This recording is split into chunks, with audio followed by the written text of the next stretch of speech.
Falindray miarabantsika rehetra aminaran'i Jesosy amin'ity andro anio ity manona fedana ny tompo ho anao izay tonga eto misy ny tonga tsy tapaka, misy ny tonga tsy ndraindray misy ny androany vao tonga faly izay miarabanao ary faly izay manona fedana ny tompo aminao androany tao mba hiteka ho antsika atao anatin'ny efitrano aloha. Dia faly ihany koa izay miaraba an'izay rehetra manaraka amin'ny alalan'ny tambazotra na manaraka mivantana ianao na mety andro hafa ny anarahanao an'izany tao mba hiteka ho an'izy ireo ihany koa androany. Amen. Faly androany araka aminao indray minao fa iasany anatao fonao ny tompo mihoatra noho izay iasany ny natika ihany koa izany. Amen. Androany isika dia mbola faly miaraka indray ary araka iainy ny sotra masina isika, iaraka iainy ny tenin'Andriamanitra isika, tahaka ireny ankohonana miaraka misakafo. Tanao anatin'ny fiainana taloha, tamin'ny mbola tsy nisy teknôlôjia sisa rehetrarehetra dia mbola tsotsotra fiainana, mbola milamindamina moramora ny fiodin'ny fiainana dia miaona ny ankohonana isan'andro miara misakafo maraina atoandro hariva. Fa rehefa miamandroso ny andro fotoana dia be dia be ny ankohonana tsy mahavita azy intsony. Fa fo maraina dia manomana ny ankizy dia tsy miaraka mihinana fa ny ankizy mihinana ao an-dakozia, ny ray aman-dreny mbola mikarakara, sasany miomana, ny hariva ihany koatray amin'ny atoandro samy any amin'izay misy azy any avy. Dia weekend sisa mba tafaraka. Dia rehetra koa ary sasa weekend mbola samy manao fa zatra loatra ny herinandro dia lasa tsy mandeha amin'izay loany fa tsy mety izany fiainana izany. Mila gardentsika foana ny zanakitsika eo amintsika eo misy fifandraisana, misy communication. Dia ao anatin'ny tontolo mpanompoana ihany koa misy sarisary mitovy amin'izay. Samy manana ny fiainany mandritry ny herinandro, samy manana ny fiainam-panahiny. Fa tonga ny alady dia miara misakafo eto-tsika. Amen. Sakafo-panahiny resako dia misy mieritreritra misy sakafo nga rehefa avy eo. Tsisy sakafo rehefa avy eo fa sakafo-panahiny rahantsika mihinana eto. Dia lasa kely azay ilay namanao miara misakafo tsika zao hoe. Amen. Tavary amaky teny Samuel no andeha angalantsika lesona anio. Samuel voalohany toko 7 ameny 10. No vakitsika androany. Andeha ny 15 hatramin'ny faharaka ambin'ny 10. Samuel voalohany toko 7 ambin'ny 10 dia ny andeha ny 15 hatramin'ny faharaka ambin'ny 10. Toy izao ny vakany teny rehefa hitanao zany amin'ny anaran'i Jesosy. Ny Filistina 3 alina ankalesy sy 9 antsovaly ary vahoaka betsaka tahaka ny fasika eny amoron-dranomasina. Dia nivory hiady tamin'ny Israely. Dia nandeha izy ka nitoby tany Mikmasy atsinanan'ny Betavena. Ary no nihitan'ny lehilahy amin'ny Israely fa poritra izy, fa efa ory indrindra ny olona. Dia nihery tany Enjoy sy tany Mikritrala sy tany amin'ny aram-bato sy tany amin'ny fierena ary tany amin'ny lavaka famorian-drano izy. Ny Hebreo sasany lasa nita any Jordana ka nakany amin'ny tany Gada sy Gileada, fa Saul mbola tany Gilgala ihany ary ny vahoaka rehetra nanaraka azy nefa torakovitra be ihany. Ary niandry fotoana izy araka amin'ny fotoana nomeny Samuel. Fa Samuel tsy mbola tonga tany Gilgala. Ary ny olona niely nandao an'i Saoly. Ary hoy Saoly, eto ty amiko fanatitra dorana sy fanatim-pihavanana. Ka dia nanatitra fanatitra dorana izy ary rehefa vita ny nanateran'ny fanatitra dorana dia indro tamin'ny Samuel ary nivoaka ny tsena Saoly mba hiaraba azy. Dia Samuel, inona nataonao? Ary Saoly, raha hitako fa niely nandao any olona sady tsy tonga tamin'ny fotoana ianao ary tafangona tany Mikmasy Filistina. Dia hoy izaho hidina amin'izao ny Filistina mely aty Gilgal, nefa tsy mbola nanao fofonana tamin'i Jehovah aho, dia say ihany aho ka nanatitra fanatitra dorana. Amen. Ny manaraka dia ny Hebreo 10 no ovakitsika. 10 andininy 7:30 sy ny 8:30.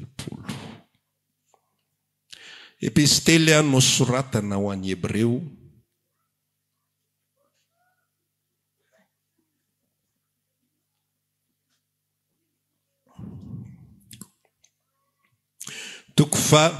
folo andiny 7:30.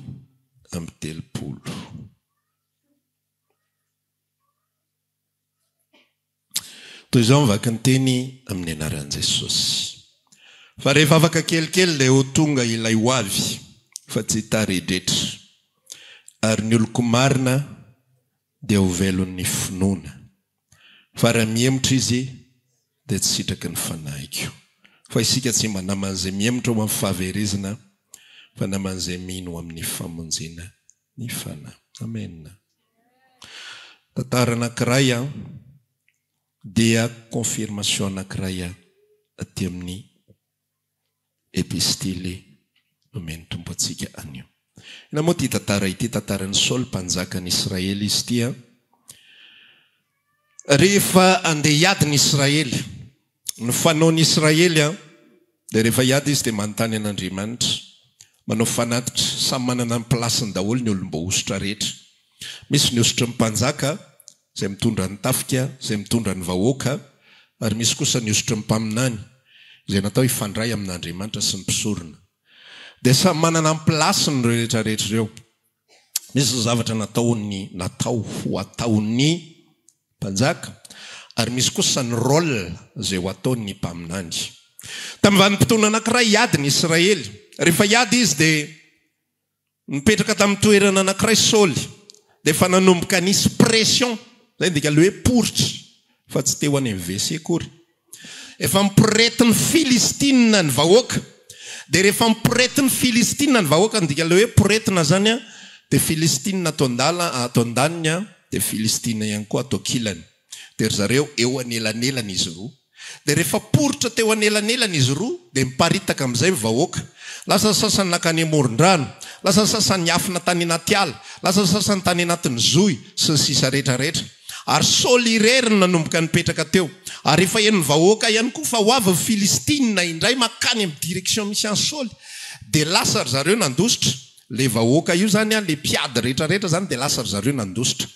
Dia tsy tany Saul tsony zay atao. Izy nefa tsy afaka mihetsika, izy tsy afaka manao décision na inona na inona.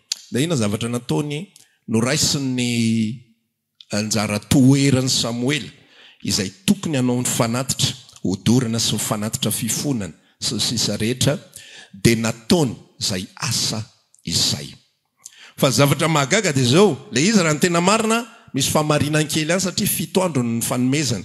Fa rehefa tonga ny 7 andro dia tsy tonga Samuel. Dia nanomboka tsy tantsony zay atao hoe ny olona lasa zarery sisa taraketo, inona ny tokony ataoko, tsy hitako zay ho atao, dia lasa nataony le fanatitra. Fa rehefa vita le action, vita ilay fanatitra, dia tonga Samuel. Zany hoe mety ariva izy zany vao tonga maraina natao le fanatitra, tonga Samuel noho ny ariva. Rehefa tonga Samuel dia hozy izy Samuel, inona zany nataonao zany? Dia tery loatra hozy izy Saul. Dia zay no antony anaovako an'izany. Raha lasina bavy ity tantara ity mampiseho zavatra be dia be izy ity ny fiarahana amin'Andriamanitra. Efa fantatritsika zany ary efa fampilazana amintsika foana tamin'ny herintsika vao fampiresaka an'izany ny fotoanan'Andriamanitra dia tsy fotoananao. Enao manana ny famaranao ny fotoananao. Andriamanitra manana ny famarany azy. Ary ny fotoanantsika marina amin'ny fomba fijerintsika. Satria tsika mipetraka eo amin'ilay toerana. Tsika tsy afaka niteny amin'ny olona any États-Unis hoe diso ianao fa andro maraina izao.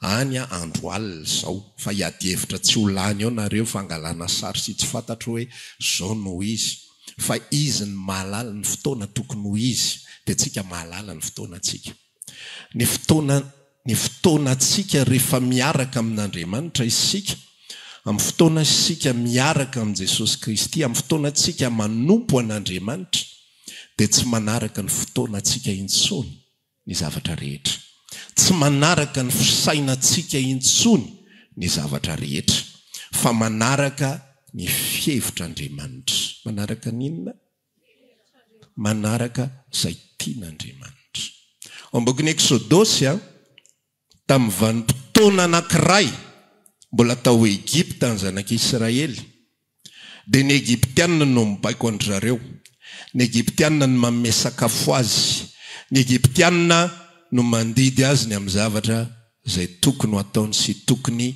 arahiny ny endriky ny Egipta dia endriky izao tontolo izao endrika iza tamintsika mbola tao amin'izao tontolo izao tamintsika mbola tsy any Kristy dia manaraka ny fomba fanaon'izao tontolo izao isika ary manaraka ny fomba fisainan'izao tontolo izao ary manaraka ny fotoanan'izao tontolo izao ny fotoanan'izao tontolo izao dia mametraka sy mamaritra tahaka izao ny fandehany dia ohatr'izao ny fomba fanaovana azy dia ohatr'izao ny fomba fiatrika an'izao olonan'izao fa amin'ny vanim-potoana amin'izay ny Israely miala tao Egipta dia mandeha nanapa-kevitra niaraka amin'Andriamanitra satria Andriamanitra miteny ho avoakako eto ianareo mivoaka eto ianareo dia tsy ny fomba fanao tao Egipta intsony ny fomba fanao manomboka amin'iny vanim-potoana iny fa ninona ny fomba fanaon'Andriamanitra ny fotoanan'Andriamanitra ny fisainan'Andriamanitra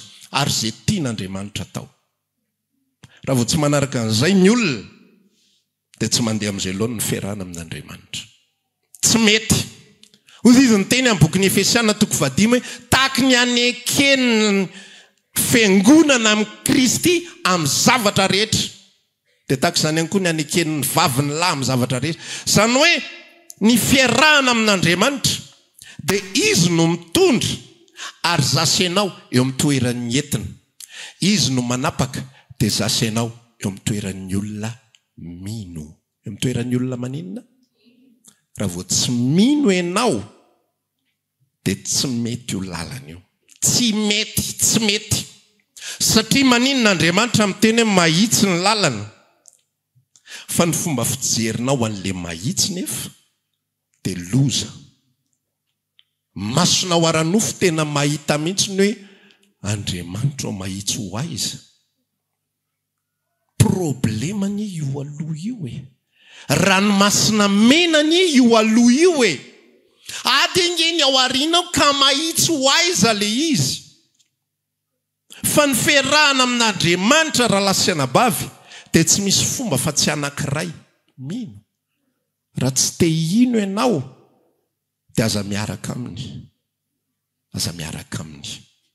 raha tianao azy fotsiny izay ilainao sy izay tediavinao dia aza miaraka aminy fa ataovy izay azona izay ilainao raha te ho salama fotsiny ianao ataovy izay azona fahasalamana raha te hiditra amin'ny vola dia izay système izay arahana fa raha te hiaraka amin'Andriamanitra dia tsy maintsy mino tsy mahazo mijery ny zavatra eo aloha ary tsy mahazo baikony ny zavatra hita maso izay ny ambaran'ilay boky ny Hebreo teo izay any amin'ny Habakoka le izy fa ny projeten'ny mpanoratra ny Hebreo hoe ny oloko marina ny dikan'ilay hoe oloko marina dia ny tena oloko ny tena vahoakako marina tsy mahafantatra izy hoe inona ary aiza ary ahoana fa mandeha amin'ny finoana fotsiny ihany izy ny vahoakan'ny Israely nivoaka ny tany Egipta maro be nisan'izy ireo fa ireo rehetra ireo tsy nino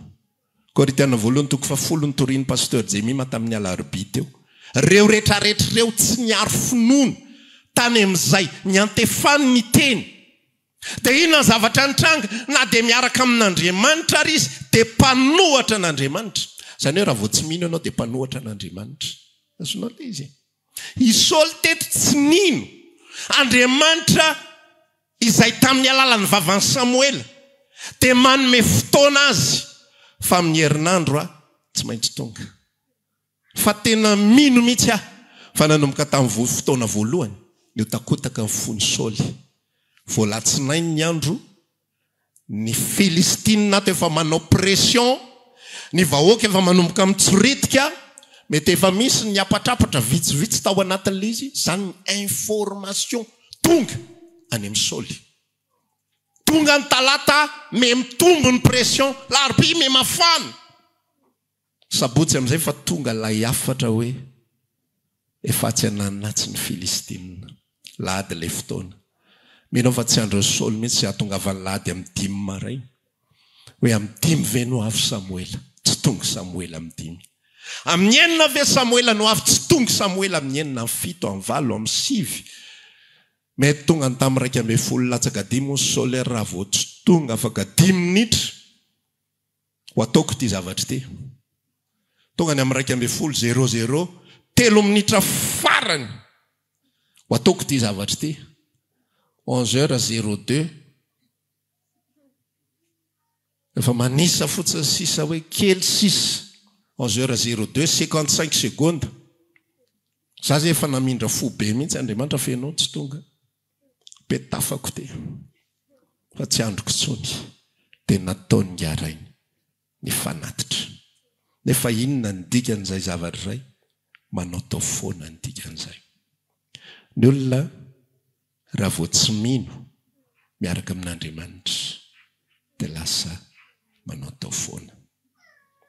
Lasa manao tao foana. Ny antony mahatonga antsika manao zavatra tsy araka ny sitrapon'Andriamanitra dia satria tsika tsy mino. Andriamanitra mitondra antsika fa tsika tsy mino. Maninona ny zanak'Israely nanompo sampy tao amin'ny tany efitra. Andriamanitra mitondra azy tsy hita Mosesy nandritra ny 40 andro. 40 andro tsy hoe nandritra ny 2 vola, tsy hoe nandritra ny herintaona na nandritra ny 2 taona, fa 40 andro Mosesy tsy hita. Dia lasa zareo nanatona ny Arona. Dia hozy izy ny fomba firesany. Ino Mosesy iny? Zay mihitsy ny fomba filazany azy. Ohatrany hoe olona tsy fantatra zany. Wala! Iny Mosesy iny? Tsy hitanay izay nalehany. Tsy hainay na matina, tsy hainay na velona fa niakatra ny tendrombohitra ambony be any izy.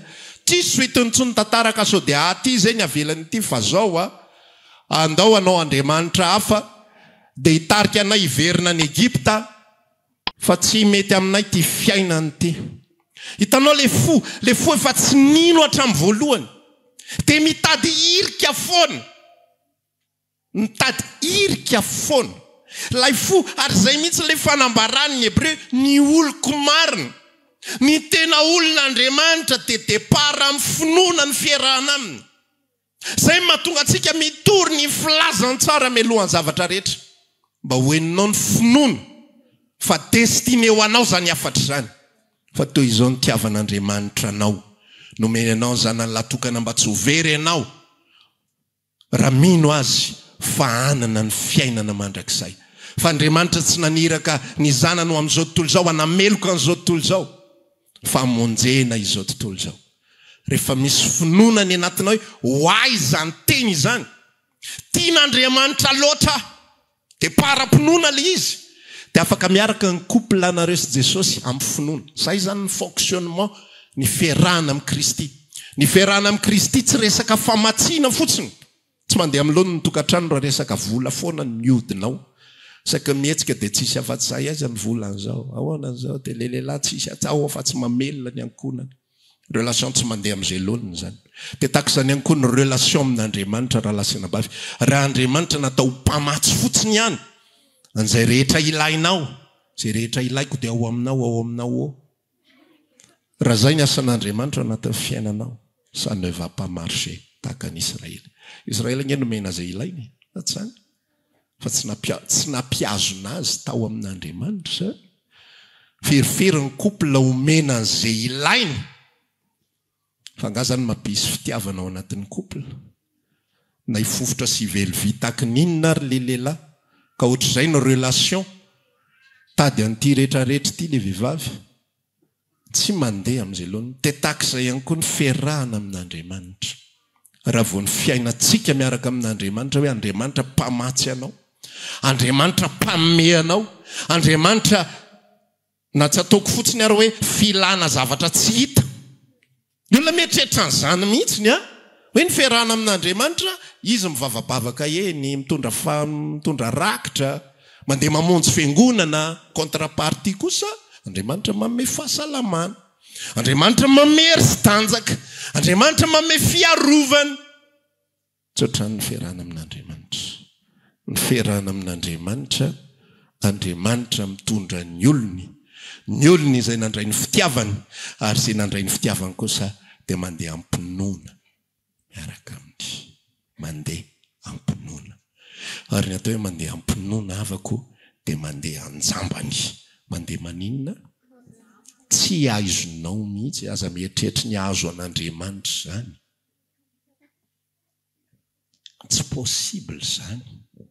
Ny fantatra fotsiny dia izay voasoratra, ny nazy ny zavatra omeny dia tsisy afa-tsy destination.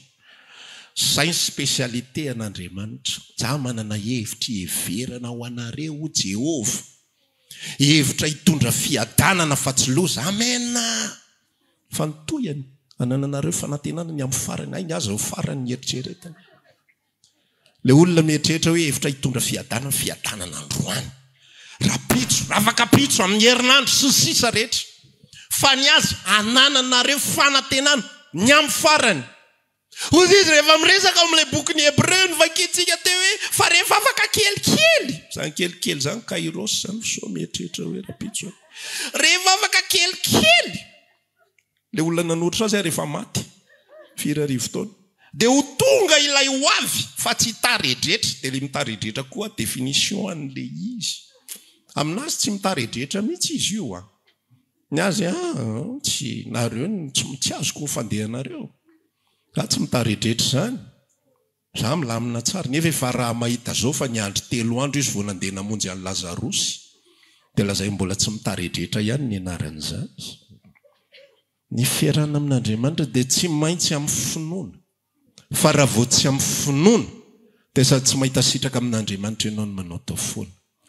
Rehefa miaraka amin'i Jesosy Kristy ianao, androany te hiresaka manokana mihitsy amin'ny resaka arabola, satria ny anatin'ny arabola any be dia be mihitsy zavatra tsy mandeha amin'izay loany. Misy kristianina tsy mandeha araka ny tokony ho izy ny fiainana eo amin'ny resaka arabola, satria maninona tsy mino ny fitondran'Andriamanitra. Tsy mino. Rehefa lasan'i Jesosy ny fiainanao dia izao ny filazan'ny sotra masina azy: olom-bovidy ianareo. Olona maninona onareo? Olom-bovidy ianareo. Zany hoe nisy ny vidy ianao.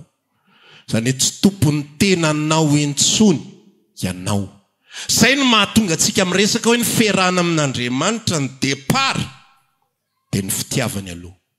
Lasany ve ianao, babony ve ianao, vovidiny ve ianao, sa mpivahiny ao an-tranonao fotsiny izy, sa nataonao fanampim-piainanao fotsiny izy. Za manana ny fiainako ihany fa tsy vitako rery ny fiainako, ka dia mila an'Andriamanitra hanampy aho. Mpanampinareo nge tsy misy idirany amin'ny fidiram-bolanao. Paresao an'izany izy sahirana kely tsika amin'ity mba 3 volana ndry tsy mikaramana.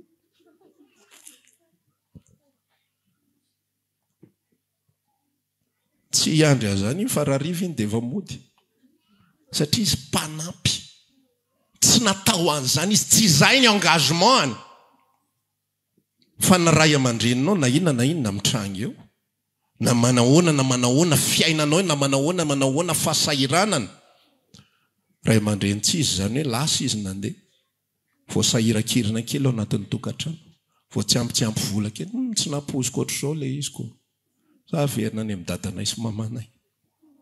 Tsy neritreretiko ohatr'izao ilay fiainana miaraka aminao. Ianao nge tavonkôty ana lazainao fa volana nkitana maninona. Ka ilasopy ary tsy voavidinao ako akory. Fa ny tokantrano tsy miala zany na inona zavatra mitranga eo. Na ahoana. Ary ny tokantrano dia misy responsable ao anatin'ilay izy. Ary rehefa tafaraka zasy Andriamanitra, zasy Jesosy Kristy, dia ny fiainako dia responsabilité. Mila fantatrao fa ny asanao tsy ny asanao no mamelona anao. Ny vola tsy mamelona anao. Ny vola moyen fotsiny ihany. Zavatra hita maso taratasy imprimé fotsiny io. Fa rehefa tsy mino isika miaraka amin'Andriamanitra, dia ny vola ny numéro 1, dia Andriamanitra numéro 2. Théoriquement, Andriamanitra ny fiainako dia ao aminao Jesosy, théoriquement. Fa ny tena ao en pratique, dia ny vola no mitondra ny fiainako. Ny vola ny vadiko. Dikan'ilay vady zany vady mpamelona, azonao. Io ny mpamelona. Ka raha vao io tsy mandeha amin'izay loany dia mikorotana ray manontolo dia. Dia lasa manao tao foana. Be dia be ny mpino. Olona tena nateraka indray ny resako. Fa rehefa tonga ny problema, mbola latsaka ny anatin'ny fitrosana. Jerenao tsara amin'izay ny problema n'ity zavatra ity fa namokahitaniza tsikelikely tsika ao anatin'ilay izy. Rehefa mitrosy ianao, dia na tianao na tsy tianao, dia andainga ianao atsoatsy. Raha tsy efa nandainga, eo amin'ilay fitrosana dia efa mandainga mamorona. Hoe tsy dilan'io herinandro io.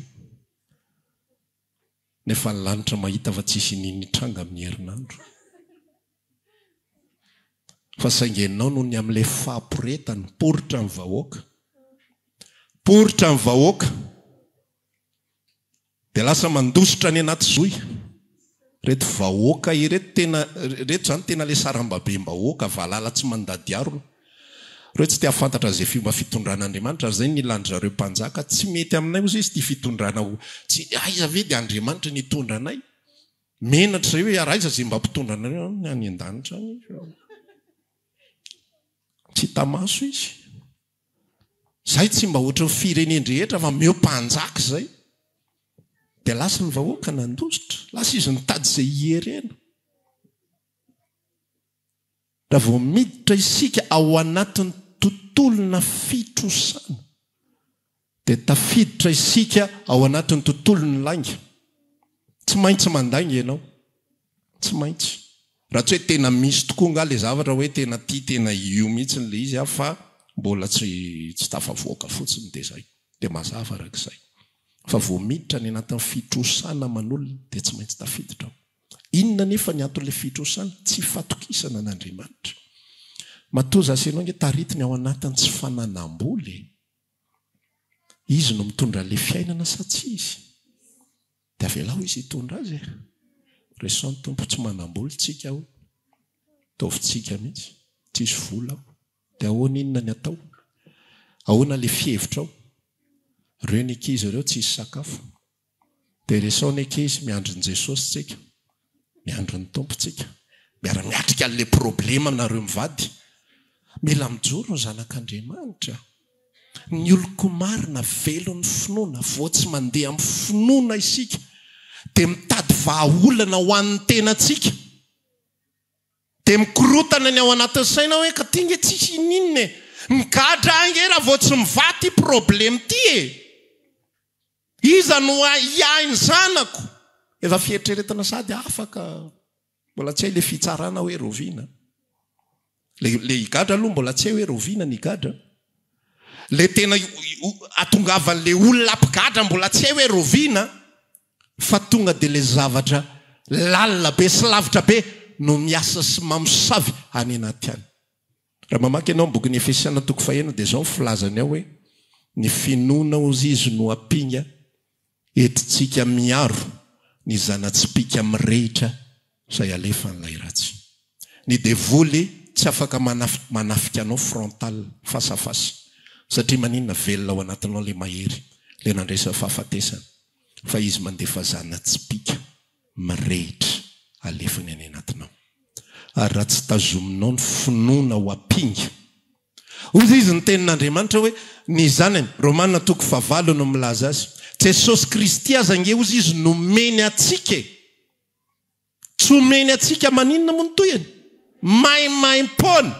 Miaraka amin'ny kova ny zavatra rehetra fa rehefa tsy mino an'izay ianao hoe omeny maimaimpona zany meny maimaimpona ny sakafo dia lasa ianao mitady fomba tsy araka ny sitrapon'Andriamanitra azona sakafo.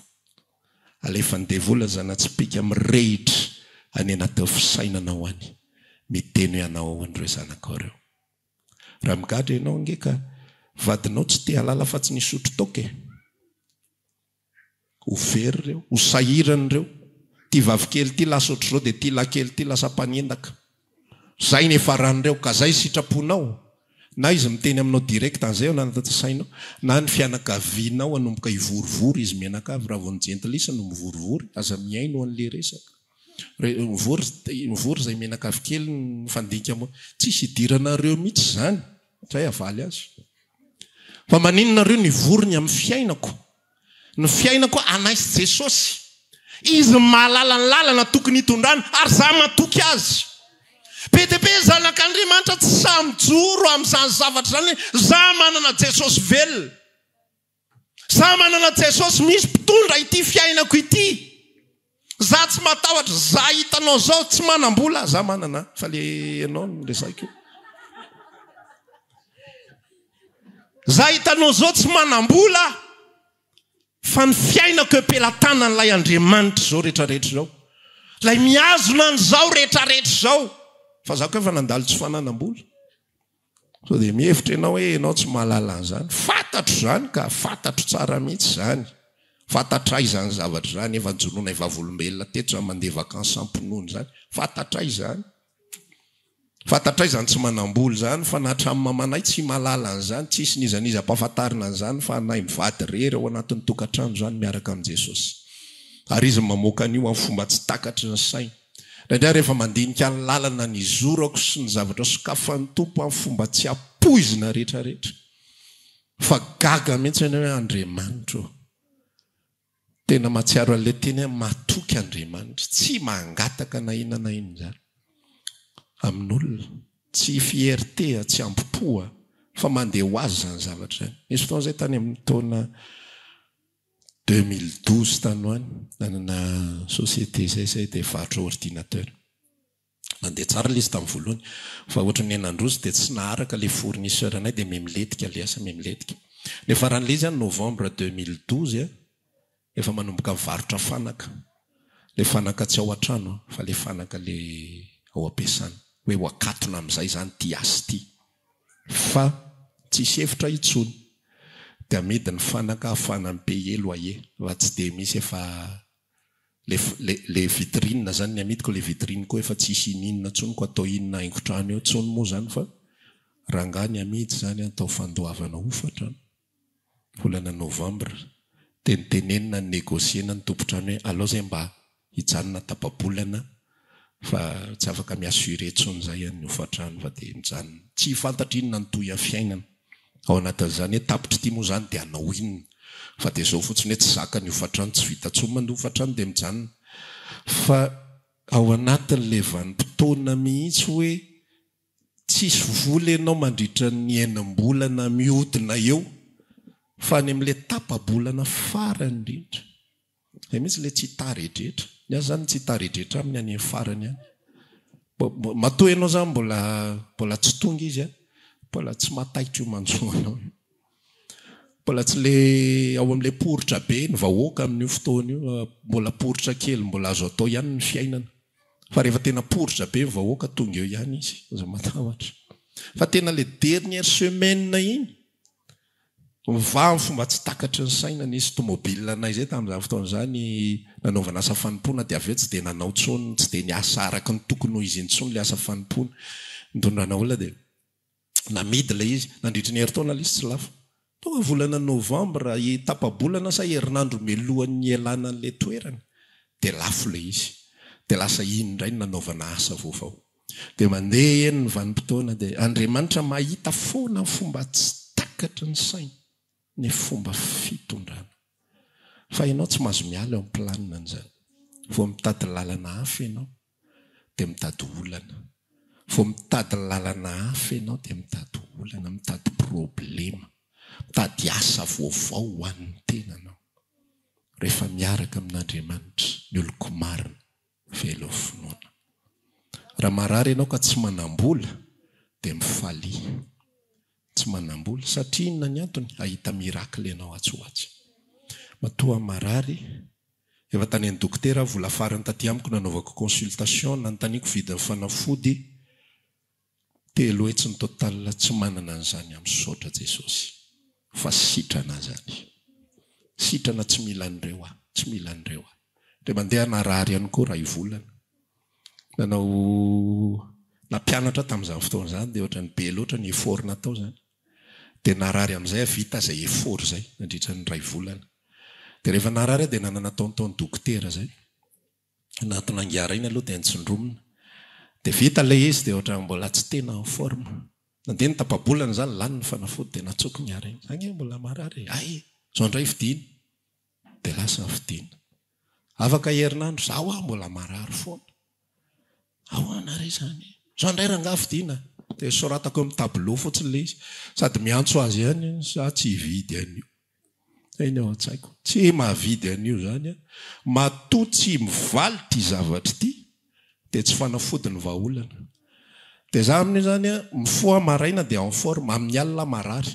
Anary zany mifoha maraina manomboka amin'ny 5 eo, 5 io zany. Manomboka ohatrany manjepizepindray. Efa tsy vavaka amin'io mandritra ny ray volana leo be dia hivavaka aho. Hoetiko io moto io dia lasa andeha hivavaka. Dia velomina dia ahoana raha mianjera eny an-dalana eny nefa. Izy ny hamonjy ahy. Velomina ilay moto dia nandeha. Eny an-dalana namindra tanako saika ny tongotro saika tsy nahita lalana ay sary zany lalana zany.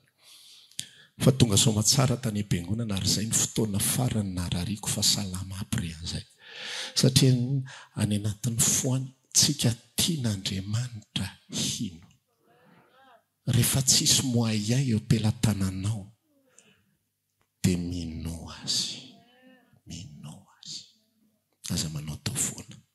Aza mandray décision izay animba.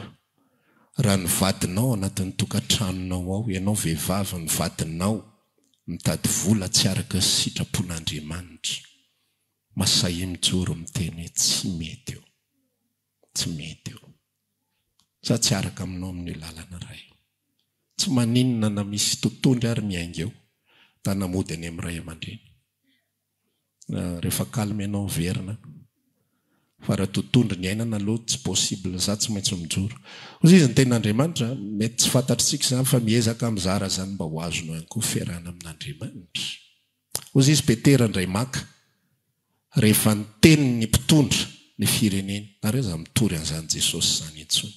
Boky ny asan'ny apôstôly ao. Ozy izy Petera nanambara tsara anareo na marina eo anatrehanareo ny anaky anareo mihoatra no Andriamanitra. Zay ny fomba fitondranao ny fiainanao. Misy zavatra ny ekenao ny vadinao na dia tsy mifanaraka amin'ny eritreritrao ary tsy mifanaraka amin'ny sitraponao. Fa misy zavatra rehefa hitanao hoe tsy sitrapon'Andriamanitra zany dia mijoro ianao miteny. Petera voalohany 3 kanefa amin'ny teny milamina tsara. Fa tsy mivantravatra, tsy mivazavaza, fa miteny milamina tsara. Tsy afaka ny anao an'izay. Miteny ny directeur hoe lazao aho hoe tsy ao. Teneny fa leo moramora directeur. Miala tsiny tompoko. Olo-kafa tenenina saina manao an'izay raha zay ny tianao hiaviana. Fa aloha za meo congé ara-pitsoloha zany. Raha zay ny tianao atao. Fa za tsy afaka ny teny an'izany. Na androka ianao. Na ho ahenanao ny karamako. Misy pringe fiarahana amin'ny tompo. Fa ny oloko marina velo finoana. Amin'izay ianao tsy manao tao foana. Sasy ianao tsy tian'Andriamanitra anao tao foana. Olom-bo vidy isika.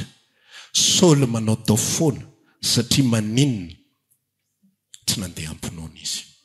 Tsy nino izy ny zavatra izay nambara Samuel amin'ny herinandro dia sao ny atao. Ao am-bokin'ny mpanjaka faharoa nisy lehilahy anankiray izay koa. Tsy tadidiko izay anarany Doeg angamba. Dia ity ranamana ity nampiantsoany efofaty Elisa tamin'izay fotoana izay dia tonga ny mpanjaka. dia efa mikorotany satria nataon'ny Moab angamba sa tsy tadidiko fahirano Israely. Dikany atao hoe fahirano dia ity ny tanàna zay voadidina manda dia feno fahavalo eo tokotany dia tsy mahazo mivoaka ny olona, tsy mahazo miditra ny olona, dia lany ny sakafo. Dia izy ny tenin'Andriamanitra milaza hoe hatramin'ny taim-boromela le fa lafo, le vrai io fa tsy le zava-maniry. Taim-boromela efa amidy amin'izany fotoana izany. Ny lohamborika efa tsy hitatsonina izy hoaniny. Lohatrondro fihinana tsara fa efa tsy hisy tsoniny trondro dia hatramin'ny lohamborika hoanina. Fa tena zao ny tenin'i Jehova ozy izy ny lehilahin'Andriamanitra. Ary ny hainy tao le mpiady mahery, le mpetafika mahery. Dia zao ny lazainy. Zao ny teny Jehova raha pitso toy izao dia tsy tadidiko le fomba fitenin'ny vidin'ny sakafo. Fa tena faran'izay mora indrindra vidin'ny sakafo. Raha ohatra zany zao vary vidintsika zao 530 dia mivoaka le tena vrai mpaminan'Andriamanitra fa tsy le mirediredy. Dia zao ny ambarany raha pitso toy izao 500 kilao any vary. Ozy izy doeka namaly ko namolo lanitra ry Jehova isy an'izany ve. Ozy izy le mpaminan'i Jehova ho hitanao zany fa ianao tsy mba hisitraka ny amin'izany. Dia ny andro vavahady nasain'ny mpanjaka ny andro vavahady ngiarainy dia voahitsaka teo am-bavahady izy satria maninona tsy mino. Amin'Andriamanitra raha lasianabavy tsika ny poritra. Itsika ny mahita fa olana ity zavatra ity. Tsika ny mahita fa tsy maintsy anaovana an'izao sy tsy maintsy anaovana fivorim-pianakaviana. Tsy maintsy tokony anaovana an'ity sy iry. Fomba fijerinao zany. Fomba fisainanao zany. Fa ny fomba fiarahana amin'Andriamanitra dia tsy misy afa-tsy ny finoana. Rehefa tsy manana ianao, mino azy. Ary rehefa manana ianao, aza miantehitra amin'ny fanananao. Fa mino azy foana. Misaora ny tompo, tisaka misaotra ny tompo, misaotra Jesosy fa nahazo an'ity somatsara androany. Fa tsy tiany mihazona ny fiainanay. Misaotranao Andriamanitra ny amin'ity asa ity. Vitsy ny olona mahazo asa mahavelona anazy. Sady mba mahazo liberté ahafahana mivavaka. Fa za nomenao an'izany. Fa zao tsy tiany no mihazona ny fiainako. Na votsitra ary ty asa ty raha pitso raha afaka pitso. Dia za mbola mitohy velona foana. Satria ianao no mihazona ny fiainako. Rehefa an Jesosy Kristy ny fiainanao dia izy no mihazona an'io. Ary ao amin'ny vahaolana momba an'io. Fa aza misalasala zany. Aza miodikodina ho amin'ny haviana, ho amin'ny havanana. Aza manaiky poretiny zava-misy, aza manaiky poretiny ny olombelona. Aza manaiky poretiny ny olombelona. Fa ny olombelona dia manana fomba fijeriny. Ary ny olombelona ny fahavalo ny devolony manery azy ao ambadika. Tsy izy ny devoly. Jesosy Kristy tena nafantatra tsara mihitsy ary tena njoro mihitsy ny Petera, tena namany, tena tiany. Fa tsy nietrehitra mihitsy hoe sao dia tratra ny ratrapo Petera raha teninina n'ity afatra ray mahery be ty. Mahery igny izany hoe nivoko ianao ry Satany. Namanao niaraka taminao teo dia nivoko ianao ry Satany. Fa ianao tsy mba mihevitra izay an'Andriamanitra fa izay an'olona fa tsy norarahin Jesosy zany. Satria manina fatany lalana izay tokony alehany. Fatany lalana tsy maintsy alehany. Fatany sitrapon'Andriamanitra. Zasenao ihany koa rehefa mahafantatra ny sitrapon'Andriamanitra dia mijoroa amin'ny sitrapon'Andriamanitra. Dia mandehana marina. Mandehana araka sitrapon'Andriamanitra. Rehefa alay-panahy ny olona ozy ary rehefa tsy mino ny olona. Dia lasa izy mitady lalana ary ny lalana izay safidiany dia lalana tsy sitrapon'Andriamanitra foana. Rehefa alay-panahy ao anatin'ny sainao. Nisy mpanompon'Andriamanitra tany amin'ny tsy fantatro 100 taona lasa tany angamba. Mpitory filazantsara. Dia ny vadin'ireo mpitory filazantsara ireo tsy haiko tsara raha converti tsy mirehitra tsara na tsy fantatro izay zavatra nitranga tamin'ny zareo ireo. Fa ny anankiray zany le lehilahy mpitory ny filazantsara tena matanjaka tsara mihitsy. Mahery tsara ny asa fanompoana. Le vehivavy koa ato an-daniny mety tsara mihitsy. Nanomboka niara-niara-ny asa matetitetika izy io. Efa nanomboka niara-ny asa matetitetika dia nitsiry amin'izay ny fihevitr'olombelona. Le vady ato ohatra vato misakana zany ve. Ny naiko ary ohatran'izany mihitsy amiko. Raha tsy tena mahomby fa raha tsika roa reto ngamba miara-miasa. Nefa izy amin'io fa miara-miasa. Miara-miasa amin'ny lafiny hafa mihitsy nefa manomboka mitatra saina. tena fipoahana sy fifoazam-panagoavana be tsisy ohatr'izany eto amin'izao tontolo zao. Lasa nanapa-kevitra izy roa ny ialany avy vadiny tsiraray avy dia niaraka. Fa korotana tsisy toy izany ny fiainan'izy ireo. Potika rava. Satria maninona zavatra fisainan'olombelona ny tao ambadika.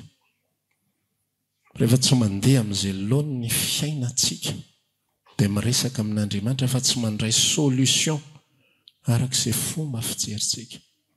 Arak'izay milamina, arak'izay fomba fahitantsika azy. Arak'izay fomba fahitantsika azy. Androany madiva marina sady ny afatritsika tsy tory zavatra be dia be fa fantatro ary rahantsika mahalala ny zavatra izay iainantsika be dia be ny zavatra izay tsy mety ao anatin'ny fiainana. Be dia be ny mandalo olana, be dia be ny mandalo ady sarotra. Fa ny oloko marina velo finoana ho izay Andriamanitra. Aza manao zavatra raha tsy mitohitra ao anaty finoana fa lasa manao tao foana ianao. Aza miala amin'ny asanao satria kely ny karama. Amen. Non. Tsy izay ny antony ialana eo. Ny antony ialana eo rehefa miala ny andriafo sy ny androraoana. Inona ny dika ilay andriafo sy ny androraoana? Ilay fanatrehan'Andriamanitra. Efa tsy heno fanahy intsony. Efa henonao fa tsy ampe intsony ianao. Dia fantatrao fa tokony hiala eo ianao. Tsy heno fanahinao intsony hoe ampe. Fa tsy hoe ny vatana. Vatana io mirediredy foana io. Io mirediredy mahita tenenina foana io. Zandray tsy mety. Zandray. Ty indray. Aza miala amin'ny toerana anankiray satria tsy mety eo. Aza miala amin'ny toerana izay misy anao satria misy zavatra tsy tianao eo ny mpiaramonina eo. Tsy mahafinaritra anao. Tsy atsy izany. Fa mianatra miaino an'Andriamanitra. Fa raha miala eo ianao tsy mahazo ny tompony tompo. Voalohany fotsiny ianao ny tena hoe mahafinaritra be tsy ohatr'ilay tany amin'izay misy anay. Fa mielina tsy mielina akory ny herintaona. Toy izy ianao ohatrany tsy dia naninona ihany ilay tariry efa nataoko fandiniana. Ohatrany mpitondra eto Madagasikara. Izay tonga eo imenomenomana aloha. Fa rehefa tonga ilay manaraka ohatrany tsy naninona ihany rajao. Rehefa tena nataoko fandiniana. Tamin'ny andron-drajao ohatrany naloha ihany tamin'ilay tetezamita. Tetezamita raha mbola nisy nohanina ato tena tsisy. Tamin'ny andron'ny tetezamita tamin'ny ravalo nihinana yaourt. Zaho zao fa iambolana tsy nihinana an'izany. Tamin'ny andron-dravalo ary zato ny kilao amin'ny vary tamin'ny ratsiraka. Misy zavatra ohatran'izany iainana rehefa tsy amin'ny fotoanan'Andriamanitra ianao no manapa-kevitra. Raha tsy manambady ianao aza miteny mihitsy izay tonga voalohany eo ekeko.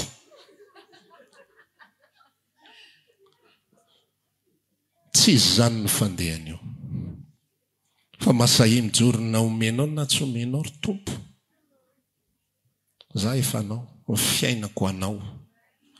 Izay tondranao zay no ekeko. Ozy izy ilay hiranay taloha zay arosony dia hoaniko. Zay alehany no izorako. Jeso no arako amin'ny androko. Fa tsy hoe rehefa mety ihany, tsy hoe hiandry an'izao nanamdamina an'izao fa miaraka amin'ny fontsika na ahoana ary izy no mpitarika an'ity lalany ty. Aizany tokony alehan'Andriamanitra. Rehefa ozy ianao mandroso na ranomasina ary io dia mandrosotsika. Na mahay milomano ianao na tsy mahay milomano, tsy olana izany. Fa lasa miditra ao anatin'ilay izy. Na iletika ary tsy olana izany, fa lasa miditra ao anatin'ilay izy. Ozy Joba mandeha amin'izay tsy hitany. Izany mihitsy ny fiarahana amin'Andriamanitra. Mandeha amin'izay tsy hita. Ozy izy ny tenin'ny Paoly hoe raha mijery izay tsy hita izahay. Tsy hitanao ny valim-bavaka. Tsy hitanao ny fanasitranana. Fa inona ny hitanao ny fitondran'Andriamanitra. Ary izany midika ilay hoe ary aza misy adinonao ny fitahiny rehetra. Le lasa rehetrarehetra. Aza misy adinono. Rehefa tonga ny problema indraindray adino ny zavatra izay nataon'Andriamanitra rehetra. Rehefa valiny iny dia olombelona ho tompo tsy mendrika ny antso ny anaranao. Dia verina indray aloha mandeha ilay fiainana. Fa tonga indray ny problema manaraka eo. Korotana indray, poritra indray ny vahoaka. Ao anatin'ilay izy dia lasa mitady solution. Lasa mitady vahaolana. Mahatsiaro ny tenin'Andriamanitra anankiray izay amin'ny resaka mikasika an'i Jesosy. ozy izy miresaka ianao mipetra eto tanako akavanana mara-panaoko ny fahavalinao fitoera tongotra ao mipetra ianao miala sasatra ianao za no mandamina an'io za no mandrindra an'io ary tsy amin'ny fotoananao fa amin'ny fotoanako raha tokony hanafika anao ny fahavalo dia manafika anao izy miandro fotsiny ianao mila babony ianao zany fa any mpamabona andray ianao andray izy mahita vahaolana ho anao nisy fotoana tena zany mihitsy ny tantaran'i Israely zay ny ilantsika mamaky ny testamenta taloha rehefa hainao tsara ny testamenta vaovao dia vakio ny testamenta taloha fomba fitondran'Andriamanitra fa ao bokin'i Jeremia ao misy zavatra tsy mahazatra ny olona na sain'Andriamanitra tao Jeremia zao ny tenin'Andriamanitra tamin'ny Jeremia manekenareo babony Nebokadnezara raha ranga izy amin'ny fomba fitondrany zany hoe enao vahoaka an'Andriamanitra fa manao soumission hoe maneke ho babo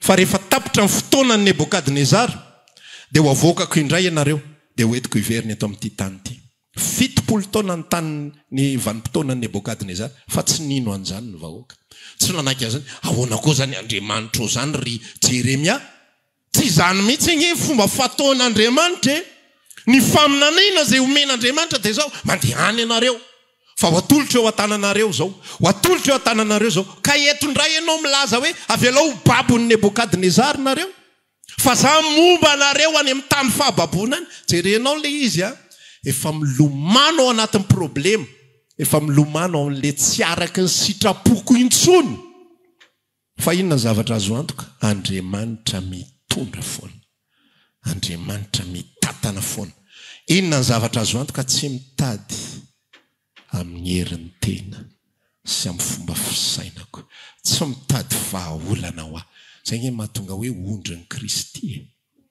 efa tonga zao ny ambodi efa tonga zao le vavany efa andeha iketoka n'le ravi-pitombena n'le ondry fa le ondry tsisy ninona tao fa dia miandro fotsiny fa ny osy tsy manao an'izany ny osy dakany iny ny osy itodiany iny dia tontony iny tsy manaiky an'izany ny osy tsy manaiky tsy ny osy tsy andrasany zany fa ny ondry tena matsiaro an'le hira anankiray zay hoe tsy tanana andrangotra tsy tongotra hitsipaka fa tena mitovy amin'izay mihitsy ny ondry miandry ny zavatra rehetrarehetra ary ny mpanavitra azy ihany zany natonga ny Davida ny resaka hoe ny tsorakazonao sy ninona moa ny tehinao reo ny mahafatahotra fantatrao ny asa manana hazo anankiroa ny mpiandry ondry ny anankiray ny atao hoe tsorakazo dia ny anankiray ny atao hoe tena le tena misy mifaingo koatrao dia ny tsorakazo hazo be anankiray zay ny asan'ny tsorakazo amelezana ny ambode ary ny asan'ny tena isotomana ny ondry raha vao mitady andeha lavitra tanao le fifaingo koatrao iny isotomana ny tenda no aiza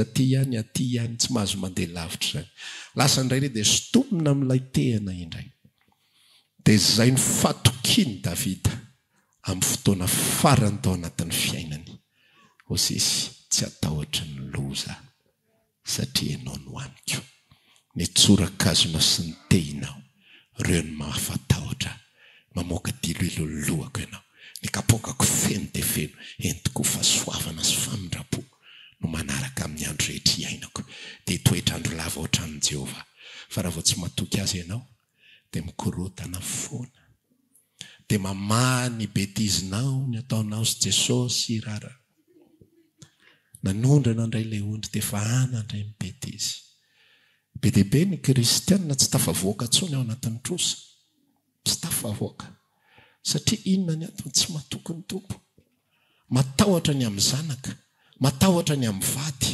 be dia be ny kristianina mikorota tokantrano satria maninona tsy samy joro ingy arakaraka ny joroanao ny mampisy valeur anao azonao zany aza mijoro ingy ao anatin'ny toeram-piasana fa arao daholo zay teneniny lehibe tsakitsahan'ny olona ianao fa rehefa mijoro ianao hoe za zanak'Andriamanitra ny olona samy joro amin'ny zavatra be dehibe zay avy any Ambatondrazaka mirehare mihitsy izy milaza an'izany zay sianaka zay mihitsy filaza sianaka dikan'izay matahory spécialité anay le manitsitrika zavatra tandremo fa le mazanak'Andriamanitra tsy sany olona aprimina miseho azo masina be zany manahirana be fa zany any am-piangonana ihany dia matatesany valy an'izay zavatra izay ary fa ho asain'ny olona manao ny tsy fanaonao rehetra ianao oroson'ny olona zavatra ianao dia tsy maintsy hihinana son'ny olona zava-pisotro ianao dia tsy maintsy hisotro modimody misotro le modimody mihitsy ny tena problema mandro marikivy be ok'izay ny anaka ianao tsy samy joro tsy samy teny ianao dia lasa tratrany marimaritra foana satria matahotra ho voaraoka ianao matahotra vavabe ianao matahotra ianao fosafosain'ny mpiara-miasa mialana ry masina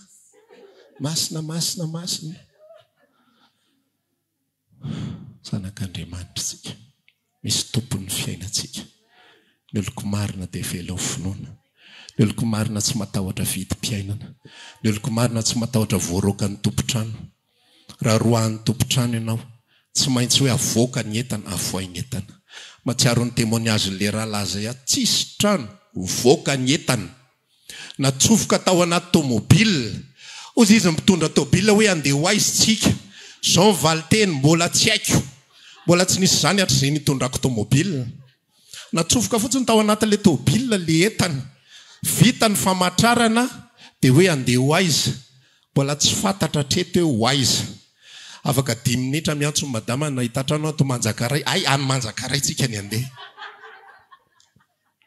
hatramin'izao zareo ao Manjakaray milamina tsara efa 12 taona sa 20 taona tsy niala tao Manjakaray fa tena au dernier moment raha tsy te raha mare fofonao aza miaraka amin'i Jesosy marina na tonga dia zay angatahana voalohany indrindra hoe ty foko ty ry tompo sitrano ty fa ny azy tena misy fotoana izy tena au dernier moment efa ao anaty tomobile ho ale entana tsy honohono zany fa azoko prezantena anao mihitsy le olona hoe ao tantarao raha lafa tsy mino izy tsy mino izy hoe zay le zavatra nitranga hoetiko any mihitsy ianao afaka manao rendez-vous tsika ara-pitso fa tena zany zavatra misy ao anaty tomobile gaga ozy izy le mpitondra tomobile hoe hoentinaiza ny entana dia eto fotsiny tsika aloha rehefa avy hoe hita eo fa mbola tsy fantatra mihitsy andeha ho aiza fa tsy nahita trano ifindrana ry zareo fa Andriamanitra matoky foana matoky ninninona mitrango anaty fiainanao aza matahotra zany manaporotra tontolo manodidina satria izay koa ny asany matsiaro an'le teny anankiray izay ako ozy izy le pastera ray izay hoe ny tenin'Andriamanitra nge milaza hoe izay tsy miasa aoka izy tsy hinany ka ny devoly tsy maintsy miasa manjary tsy mihinana izy dia tsy maintsy zay ny asany manaporotra anao zay le Filistine démonstration de puissance angitsy isy ohatr'izany nisan'ny sovaly 10,000 nisan'ny kalesiny 10,000 nisan'ny sovaly hafa nisan'ny vahoaka iady tahaka ny fasika eny amoron-dranomasina vahoaka Saoly vitsy dia vitsy korotana tanteraka tsy haiko izay manjoanao ankehitriny fa za aloha tsy te hoe amitoeranao fa aloha samy netsika ihany netsika tahirizao ny ianao dia atreo ao ny akoho atrehoko ato fa nahoana fandehan'ny ianao azo resena amin'ny finoana eo amen azao le namanao akaikinao azo resena amin'ny finoana eo amen mivoaka eto zanak'Andriamanitra mahatoky daholo zanak'Andriamanitra mino fa namitaredretra ary izy andraso ihany nasiny an'izay ihany le afatra ny farany namitaredretra ary izy andraso ihany tsy maintsy ho avy ozy izy ilay efa nandrasana zay le teny ary rehefa afaka kelikely dia ho tonga ilay ho avy fa tsy taredretra fa namitaredretra ary izy andraso ihany draso tsy manenina velao ho avy zay tokony ho avy fa izy andrasana foana amen dia rehefa matoky ianao dia tsy manao tao foana ianao rehefa matoky ianao dia mora aminao nao vavaka mijoro ianao anatrehan'ny tompo dia mitsika ianao saotra Jesosy faly androany miresaka aminao indray za manatona anao tia tsy ohatran'ny Saoly anao fanatitra melohan'ny fotoana fa za manatona anao tia tsy matahotra ny loza fa ianao no hoaniko. Fa ianao ny loza. Ozy izy David amresaka, za ozy izy na dia mamaky ny loasa aliko ny fahafatesana azy. Inona manjoanao io loasa aliko ny fahafatesana? Fomba fijerinao zay fa tsy zay akory le izy. Fa rehefa manjoa antsika ty zavatra rehetra ty dia tena hitaritsika be le lalao hoe tena tia mihitsy le loasa aliko ny fahafatesana. Fa raha tenin'ny tompony mbola tsy olona izy fa afaka 10 taona le izy. Gambozy izy ianao alao afaka 7 taona Andriamanitra. Alay vo afaka 7 taona fa aza maka fanahy amin'izany afaka 10 taona zany. Fa na inona mety ho atrehantsika eto amin'izao tontolo zao. Dia zao ny tenin'Andriamanitra tsisy masaraka antsika aloha io amin'ny fitiavan'Andriamanitra zay amin'ny Kristy Jesosy. Ary faharoa manarakaraka an'izay manoatra no mipandresy isika amin'ny alalan'ilay tiantsika. Mbola tsy vita ny ady dia efa manoatra no mipandresy ianao. Ka inona zay resabola, taratasy io, impression. Zany inge fandeha ny volo inge foroporon'ny zareo fotsiny rehefa misy problema firenena dia ataony impression io. Ianao maty mifofotra sy mitady an'io miasa maraina mandra-parivony any, izy rehetra imprime ondray fa sahirantsika. Io vola taratasy eny amin'ny banky io misy système ohatran' zao io hoe rehefa simba le vola dia dorana. Manga hidorany zareo zany. Izy zany le vola efa simba manimbanimba zavatra fatany zany tsy mety. Mbola miasa be tony kodorana tao iny. Taratasy tsotra doranao dia le mahiny hoentina io le mahy fa tsisy nandoro akory. Dia ianao mifofotra, ianao misahirana, ianao mekoka eo anatrehan'ny vola. Zany inge ozy ako pratika zany. Théoriquement ny olona mivavaka Andriamanitra rery any tompony, Andriamanitra ny vavahany. Fa vola daholo ny foretan'ity vahoaka rehetrarehetra ty. Zasy ianao zanak'Andriamanitra tsy tian'Andriamanitra ekoka eo anatrehan'izany. Système du monde zany. Ny vola natao ampiasaina fotsiny dia natao laniana dia mahazo zavatra iny dia vitsy zay tapitra. Rehefa tsy mino ny olona dia io ny tsitsina andro manalina dia resako eto menaka mandry no vidiana. Iny menaka mandry be iny nefa tsy mahasalama. Za raha lasena bavy aleoko mino. Misy karazana olona mino aminana an'io izy. Za mino fa Jesosy dia afaka mamadika an'io menaka ratsy be io, matsiro tsara io. Mahasalama io. Tonga ho akiboko. Tsy aleoko ve mino hoe Andriamanitra mbola nomea vola indray rapitso. Laniko ty vola atao posiko ity hividanako menaka tsara, normal. Laniko ty hividanako sakafo le rapitso amin'io tsy hainao velona ho faty. Fa zao fotsiny aloha. Alao le rapitso no eritreretina. Tsy zany ny fiainana miaraka amin'Andriamanitra. Fiainana miaraka amin'Andriamanitra ny oloko marina velo finoana, tsy mimenomenona ny amin'ny rapitso. Dinina indray zao ny rapitso iainy azy. Rapitso eritreritra an'izay rapitso indray ho hita eo, fandehany, meno ny tompo indray ny rapitso. Fa aza kahihatra foana izy atao mihetsika. Ka hatramin'izay tsy tokony akahirana, any mbola mahihatra foana. Tapohana daholo ty rehetrarehetra ty. Zany ny fandeha indray ny tapohana zay hita rehetra. Ampifamenony eo. Ty vary lafolafo stoky. Luxe. Ty stoky. Efa lafo fiainana. Stoky, rokolao, luxe, tapany. Ngalana tsirony.